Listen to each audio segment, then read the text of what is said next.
While the New York Yankees seemed to have had a successful season in 2018, players like Gary Sanchez, Greg Bird, and Luis Severino underwhelmed at times. Even Giancarlo Stanton had a rather polarizing season instead of a straight-up spectacular one. So with all this considered, let's take a look at which Yankees have the most to prove to the fans and the organization this year. Greg Bird. There was a time when Greg Bird was the golden boy of the Yankees. He hit 11 home runs in just 46 games as a rookie and was looked at as a future cornerstone player for the franchise. Now, fast forward 3 years and Bird hit an underwhelming 31 home runs and 97 RBIs in 3 big league seasons. Even with a somewhat healthy year for Bird, 82 games, last year, he struggled at the plate and eventually lost his starting job to Luke Voit. The bright side is, we may finally get to see a healthy Bird on opening day.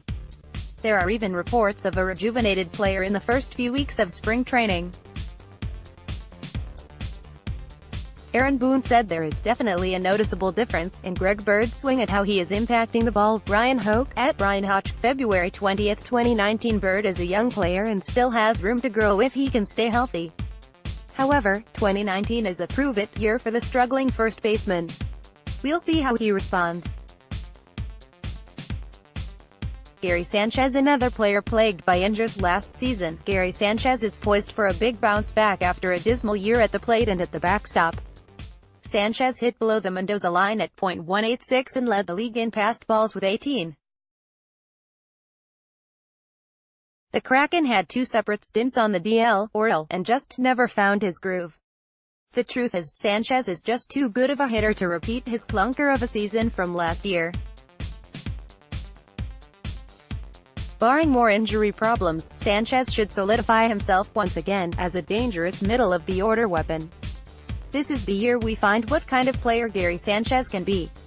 Luis Severino. Calling Luis Severino's All-Star season a failure would be a mistake. The ace finished March and April with a 2.61 ERA, which improved to 2.03 in May, then to 1.60 in June. Severino looked like a realistic candidate for the Cy Young. That was until the second half started. Through Severino's final 81 games of the season, his ERA ballooned to 5.57 and his confidence faded. Of course, Sevy also gave up 6 runs in the ALCS against Boston, which left fans stunned.